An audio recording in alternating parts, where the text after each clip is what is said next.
that'swhatiEat.com,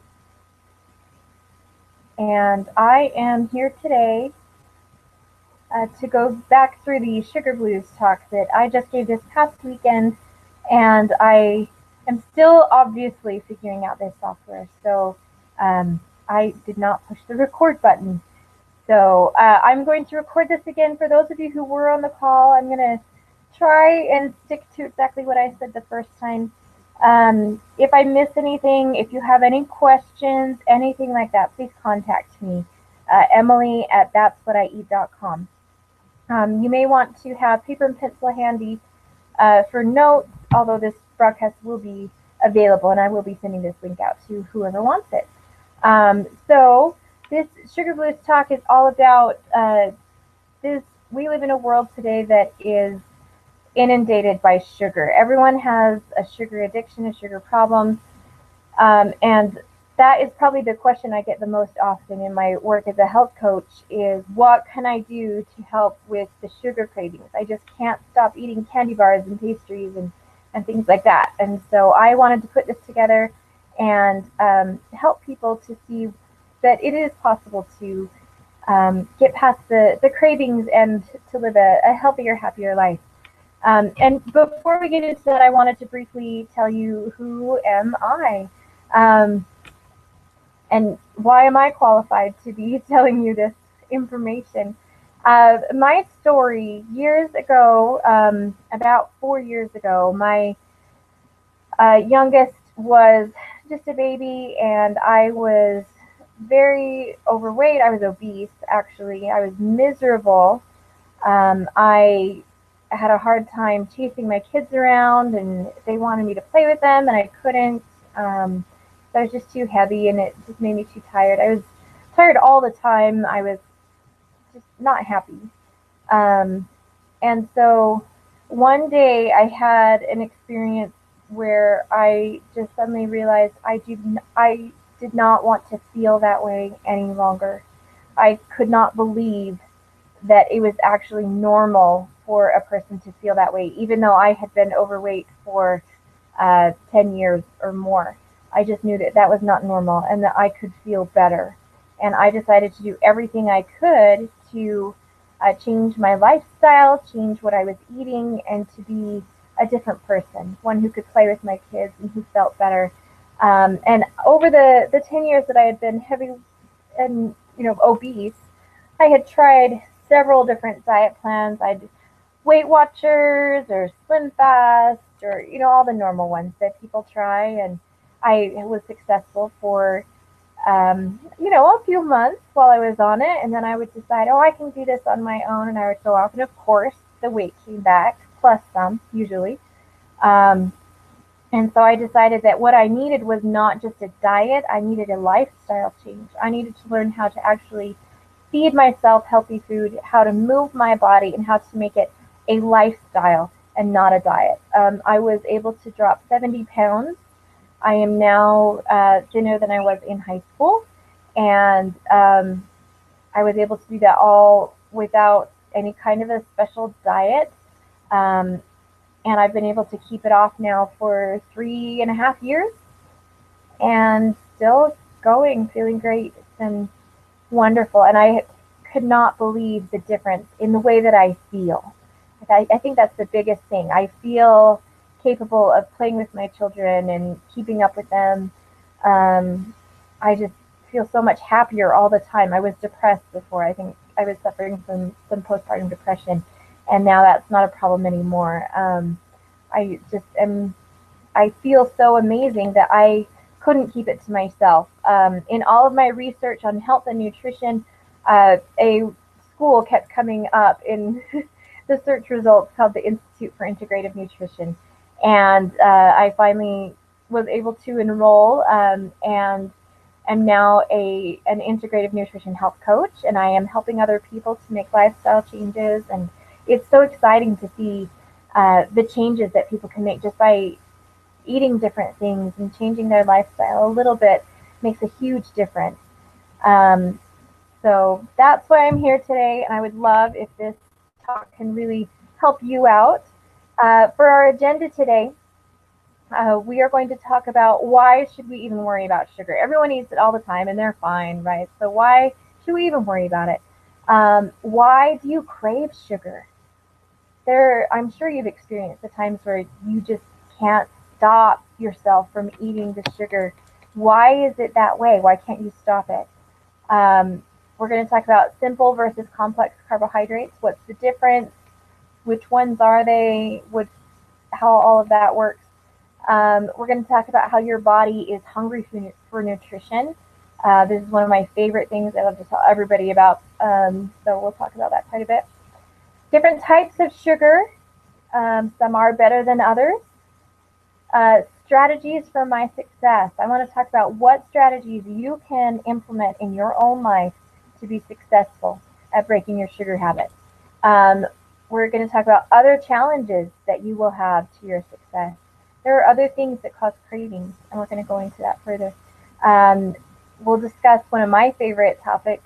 I call it a scheduled indulgence, and I'll explain that more. And then in the live call, we did a Q&A for the last 10 minutes. And of course, this was just me today, so we won't worry about that. But again, if you do have questions, please email me, emily@that'swhatiEat.com. I would love to answer your questions for you.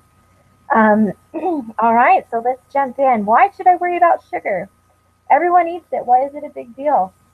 Well, the diabetes rates are growing just so astronomically. It's really quite frightening.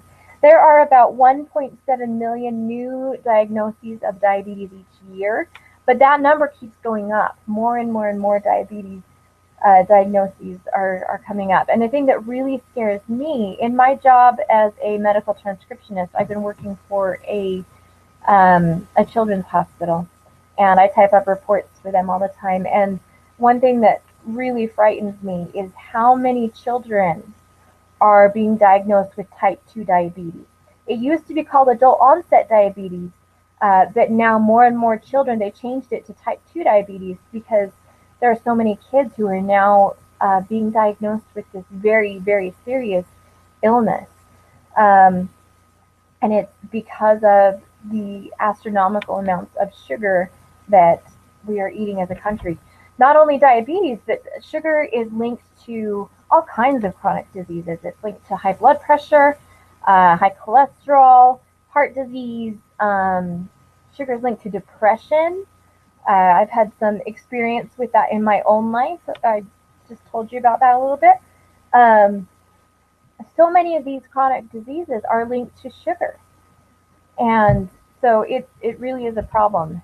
But when it comes right down to it, unless you have one of these chronic diseases, I mean, yeah, that's kind of important, but whatever, it doesn't really apply. But what does apply to everyone, I want you to think about, how does sugar personally make you feel? How do you feel after you eat the sugar?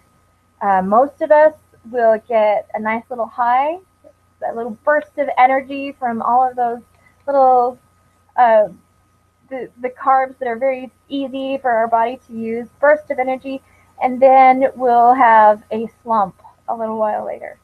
And you need to go grab some more sugar to get you feeling up, or you need your afternoon Diet Coke or a cup of coffee or something, because it just dumps you down so low. And personally, now that I don't eat sugar often, when I do eat sugar now, I don't I don't do it often because it makes me feel so bad. My stomach gets upset. I just kind of feel wobbly and just gross. And the longer I'm off sugar, the more I realize just how much it affects my body. So I want you to think about that. How do you personally feel when you eat sugar? All right, so why do we crave sugar? Well, you may not know this, but life is different than it used to be, say, a couple hundred years ago. It was actually about the 1600s that the refined sugar came into use and people started using it to make cakes and pastries and things like that. Before that, biologically speaking, when our body needed a hit of nutrition, it sent out sugar cravings. because at that point, the things that contained sugar were things like sweet vegetables, like sweet potatoes, carrots, squash, things of that nature, or fruit. Um, so many different kinds of fruit. And that's what our body was asking for, or the human body. That's what it was asking for, is nutrition. And by sending out the sugar craving, it could ask for that nutrition. And the person would then seek out a source for that sugar, which would be very nutritious and good for them. Um, and so a sugar craving is a very natural biologic process that our body has evolved to have so that it could get the nutrition that it needs. And nowadays, of course, we have all of these sources of sugar that have little to no nutritional value whatsoever. And so, because that's the fastest hit of sugar, that's what most people are reaching for. And when you have that big of a hit of sugar, it is going to. The studies have found that it reacts in your body the same way as cocaine. It triggers the same centers in your brain, and it makes it a very addictive substance. Those cravings, however, are natural. They are not the enemy. Um, so I want you to keep that in mind as you're dealing with your own body. And people talk about, you've got to fight the cravings. No, what you need to do is work with them. Make friends with these cravings. Listen to them. Understand them. All right, so we're going to talk about simple versus complex carbohydrates. Simple carbohydrates are those that your body is able to process very, very quickly. And they usually give you the biggest rush, the biggest sugar rush. And they're just so easy for the body to process. These are things like refined sugars in candy, pastries, cake, all of those types of things. The sugar is very refined. There's nothing stopping it from just hitting the bloodstream really quickly. What people don't realize, though, is white bread, white pasta, white rice, all of those things also react in your body the same way as candy or other simple sugars. There's nothing stopping it from hitting the bloodstream very quickly, which means your blood sugar will rise very rapidly, followed by a crash. And that crash is just what makes you feel down in the dumps. Just not a good feeling. Complex carbohydrates are the things that the sugars that hit your bloodstream more slowly. It's a gradual release into the bloodstream. These are things like whole grains. When you have the whole grain in place and it hasn't been stripped away like it has in the white rice, the white pasta, things like that, when that whole grain is there and intact, you have a whole bunch of fiber there that slows down the absorption of the sugar in the bloodstream. So instead of your blood sugar spiking really high and then dropping, it's a lot more steady. A lot better for the body.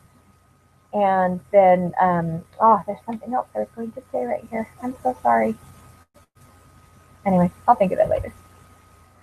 Also, fruit. Fruit is a complex carbohydrate. It has a whole lot of, that's what it was, nutrition. A lot of the nutrition in the whole grains is there with the fiber, and it gets stripped away in that process when they're turning into white flour or white rice. And so as your body, since that's what it's asking for, is nutrition, when you eat the whole grains, the sugar enters the bloodstream more slowly, and you are getting the nutrition that your body was asking for, which shuts off the chemical releases in the brain that are asking for the sugar. So that's two great ways that it's great for you. Fruit is packaged up, again, perfectly with the fiber.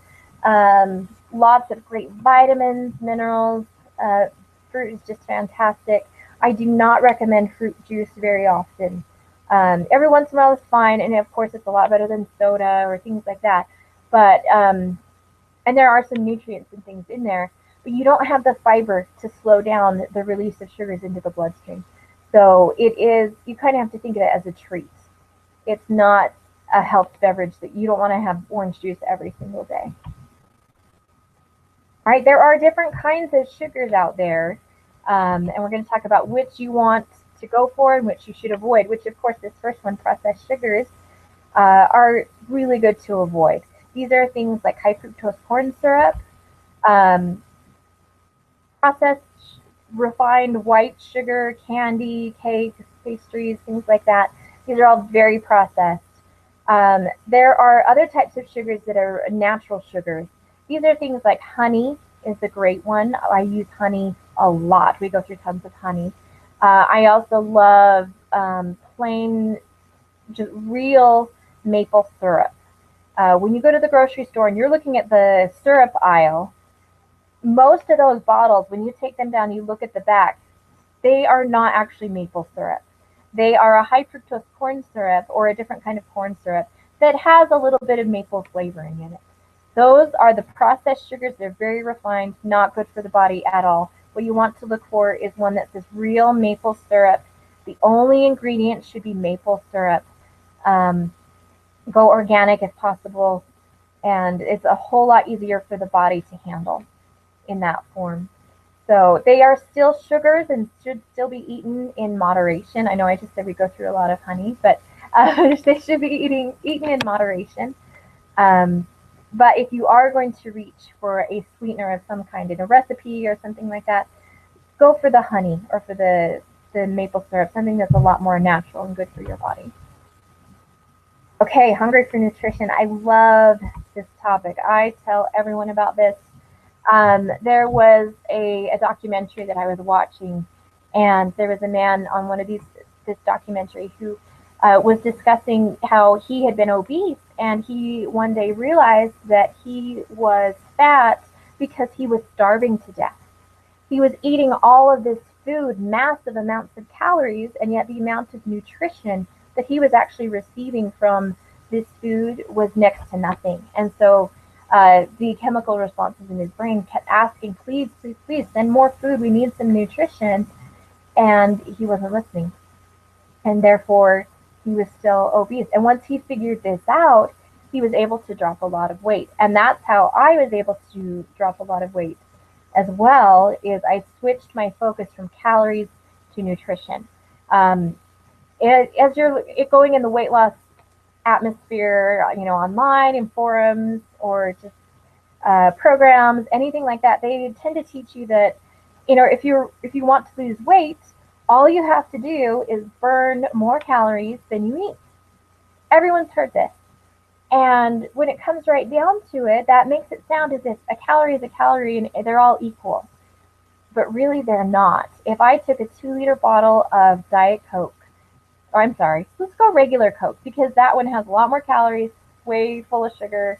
Artificial sweeteners are terrible too. But we're going to talk about the just a regular bottle of Coke. That's about 1,600 calories. That's more calories than I eat in a day now, in one bottle. And there are people who drink 2 of these a day. Now, if I took kale and I made a pile of kale equal to 1,600 calories, it would cover a tabletop. It would be a gigantic pile of kale. If I sat and just ate kale all day long, I don't know if it would be possible to eat that entire 1,600 calories, because there would just be so much of it. Um,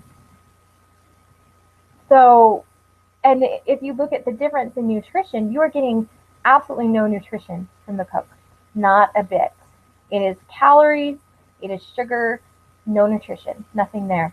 The kale, you're getting tons of fiber, it has vitamin K, like all the B vitamins. Anything green is just so high in nutrition, and especially kale.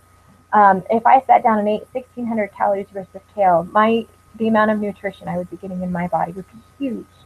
And you cannot tell me that those calories are equal, that a calorie is a calorie. They are not the same. The nutrient density of the food is something that you should think about all the time. With each bite that I take now, I try to think about, is this going to add, how much nutrient density does this food have? what is it going to add to my body? So in the case of the Coke, if I sit down and drink a Coke, it is not going to add any nutrients whatsoever. It is going to harm me from the harmful benefits of all of that caffeine, all of that sugar. This is a very harmful substance. It's not worth it to me to sit down and drink Coke anymore. However, if I look at a bowl of delicious blueberries, I always have a bag of frozen blueberries in the freezer, and I think it's pretty hilarious that right there on the bag it says, not a low-calorie food. And the first time I saw that, I actually laughed out loud, and then I got a little sad. How many people are not buying blueberries because they're not a low-calorie food? And yet, the amount of nutrition in those blueberries is amazing, especially if they're wild blueberry. You have so many antioxidants, vitamins, minerals in those tiny little delicious berries. I will always go for a big bowl of blueberries over a Coke. Just the nutrient density is so different, and it's something that you should think about all the time. All right, strategies for my success. This is your success. I want you to be successful in kicking your sugar cravings, and I'm going to tell you how to do it right here on this slide. So I want you to get a paper, a pencil, and keep track of these. These are what you're going to do to kick that sugar craving to the curb. And it's amazing how good it feels to just walk past something that you used to have all the time and just be like, nah, take it or leave it. It's fine. All right, first strategy, packing in the nutrients. And I've already discussed this quite a bit. Your body, when it sends those sugar cravings, is asking for nutrition. It wants food. It wants the things it needs to build up your body on a cellular level and make you healthy and strong and capable of so many things. That's what it's asking for. And so you need to give it what it is asking for. You pack in those nutrients. You start off the day. I love to start my day with a green smoothie. And in my green smoothie, I will put in some fruit. You know, I like to mix up my fruit so it tastes a little different, whatever's seasonal or whatever I have on hand. But fruit, again, high in nutrition, sweetens my smoothie for me. And then I put in some coconut oil. The fats from the coconut oil are really great at helping me absorb those fat-soluble vitamins. You really need the fat in order to get some vitamins. I love to throw chia seeds in there. Chia is so nutrition-packed. Lots of protein in those little guys and fiber. They're so great. And then I fill it up with spinach or kale or some other green that's really nutrient dense, and blend it all up. And first thing in the morning, before I do anything at all, I'm getting this massive hit of nutrition. And when you do that, it starts off your day differently. I'm not saying you have to do a green smoothie. If that's not what works for you, you can, there's so many fruits, and you can have vegetables for breakfast. You can eat whatever you want for breakfast, but make sure it's super high in nutrition. Make sure you're giving your body what it wants, and you're thinking about that. When you have a craving, instead of just reaching for the Snickers bar, why not stop for just a minute and think, wait a minute, I'm craving sugar. What can I give my body that will help to give it what it's actually asking for? And then maybe start with some fruit or the sweet vegetables that I talked about, the carrots and things like that. Listen to that craving, try and figure out what your body's actually asking for, go for that. When you add naturally sweet foods to your diet regularly, not just when you're having cravings, but all of the time, it reduces those cravings. So making, sweet potatoes, like I mentioned, fruits, all these things, the carrots, the squashes, all the fruits and vegetables that are just kind of naturally sweet. These things, if you have them as a regular part of your diet every single day, your body is not going to ask for them as much because it's getting what it needs. so the cravings go away. Another thing that is really great for cravings that isn't so much sweet, but is greens. Greens have so many different benefits, but one of them happens to be that it balances you out. And without getting too sciencey and boring, let's just say it balances you out and it helps to really reduce those cravings. Drinking water is huge, and I know you're rolling your eyes because you've heard it so many times. Everyone says, drink more water, drink more water. They say it because it's true. Most of the time, when you're having a craving, if it's not a mealtime, you're thirsty. So go and drink some water. It's actually, I know this, and especially being a health coach, this is something that I should know and I should know better. But in the past couple month or two ago, I noticed that I was going through my chocolate a lot faster than normal. We'll talk about this in just a second, but every single day I have 2 squares of dark chocolate after lunch, every day. But I noticed that those 2 squares weren't quite satisfying me. I was grabbing 4 or 5, and it just wasn't quite enough. So one day I got looking at what is my body really asking for, and I realized, you are thirsty. And when I upped my water, the cravings for chocolate went back to normal. And I feel kind of silly because I should know better. But I think everyone is good to be reminded that water is very important and it really, really helps. Now, let's say you've tried all these strategies, it's just not quite working. You're going to eat something sweet. Make it something natural. Try something with honey or the maple syrup. Go for that. See if that can help to take care of that craving. No kryptonite in the house. This is huge for me. If you look at, and here I'm a total geek, Superman does not keep kryptonite in the Fortress of Solitude. That would be so stupid. And yet, for years and years, I kept cookies in my house. I knew that if there were cookies in my house, I had to eat them all. There have been times in the past where I have sat down and eaten a dozen cookies in one sitting. And yeah, I've done that. It's sad, but it's a true story. Cookies are my kryptonite. I know this. And I'm sure in your own life, you can think of at least one thing that you could consider your kryptonite. Something that if it's in the house, you cannot stop yourself and you will eat it all. Don't keep it in the house. That's not to say that I don't ever eat cookies, because I would be lying if I told you that. But I know it's my weakness. Therefore, I cut the recipe in half and only make enough for me and my family to sit and eat right then. Or I will make cookies like normal and then give them to my neighbors, my friends. My neighbors love it. I show up randomly. Here, take these cookies out of my house. You do not have to keep sweets in your house. And I heard someone say once, and I love this concept. She said, I will never feel guilty for throwing away sugar.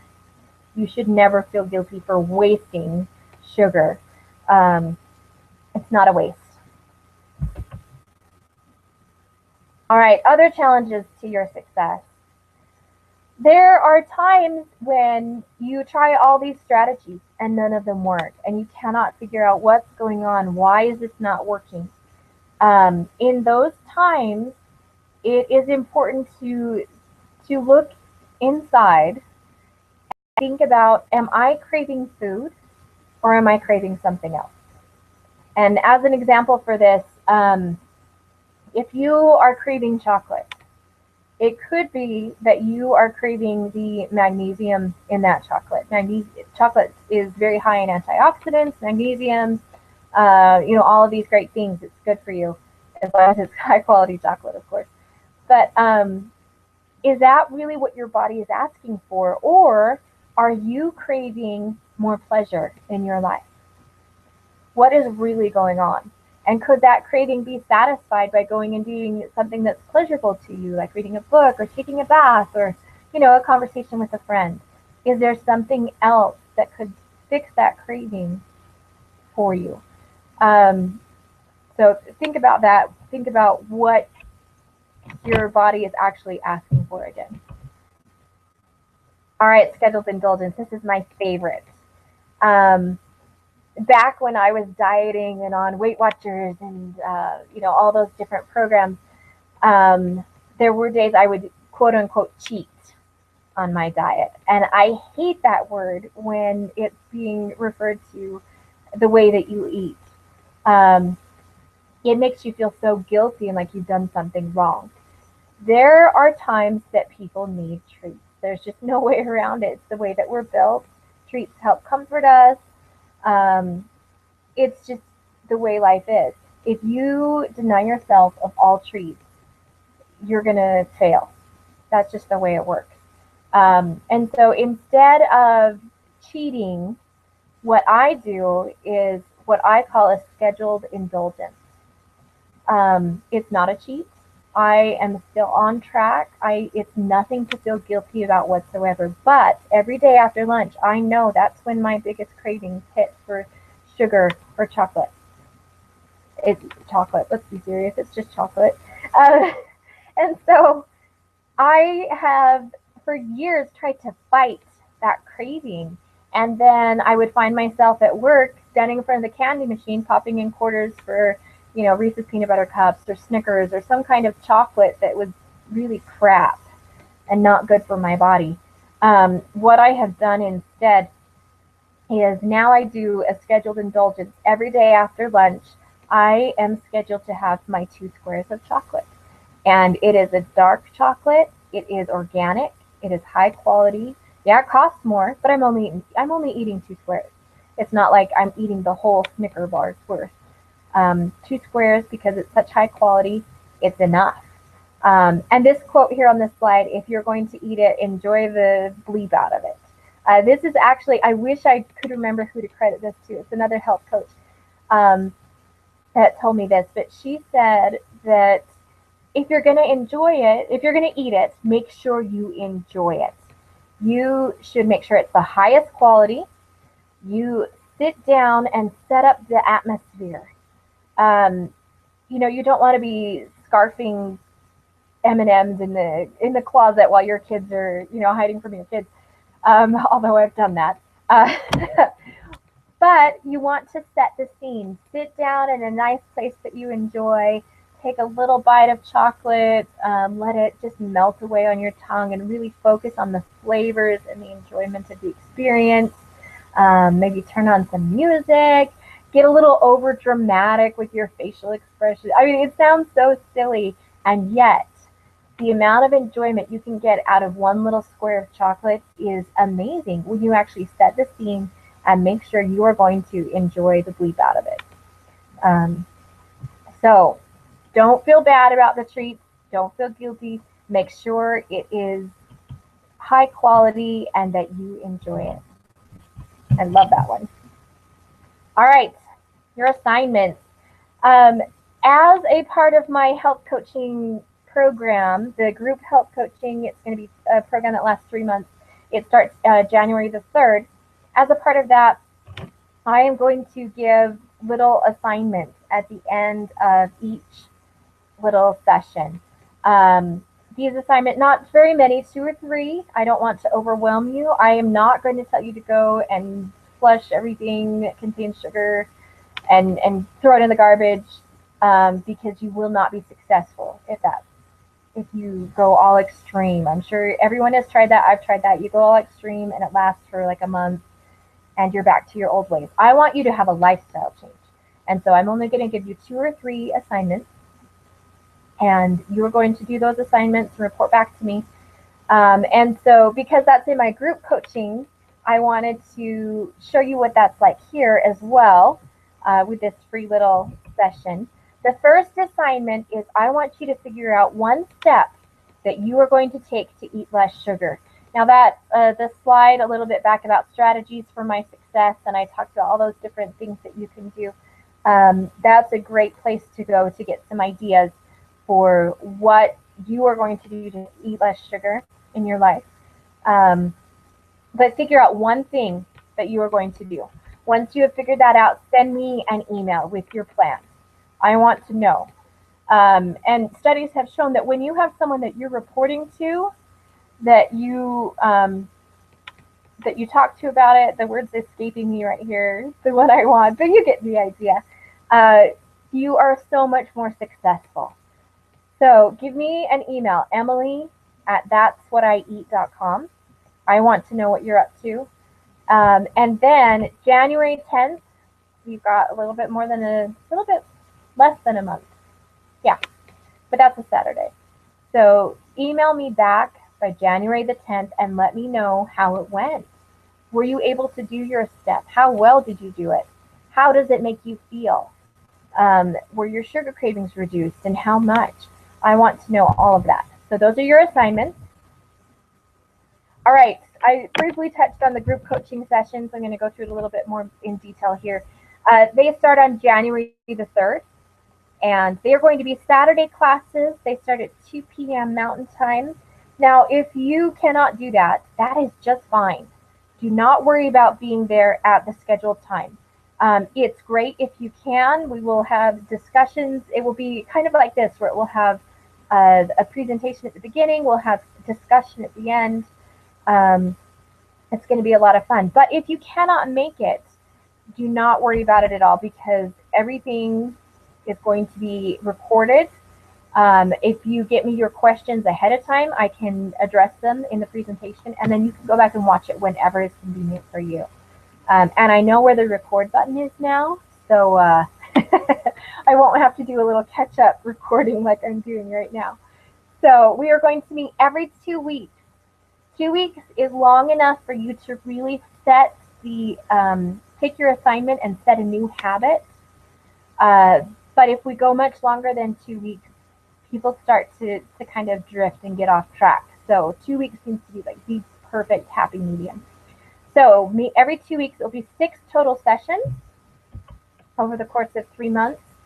The sessions, like I talked about, they are recorded, so you will be able to go back if you forgot something, if you love to hear my voice, or if you can't be at the session, everything's recorded. You're not going to miss out on a thing. You just watch it at your own time, whatever is convenient for you.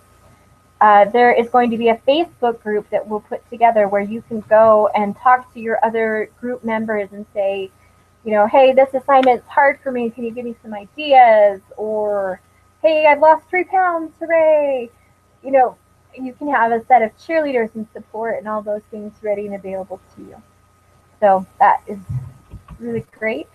You're going to learn about nutrition, how to feed your body well, all of these myths that are out there about health and nutrition, and it seems like it's so complicated. We're going to bust through all of those so you can learn how to feed your body well.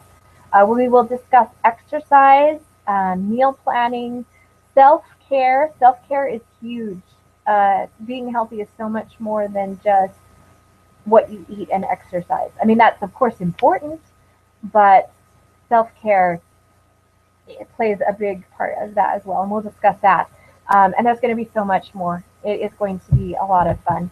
And then last of all, we are going to have a virtual grocery store tour.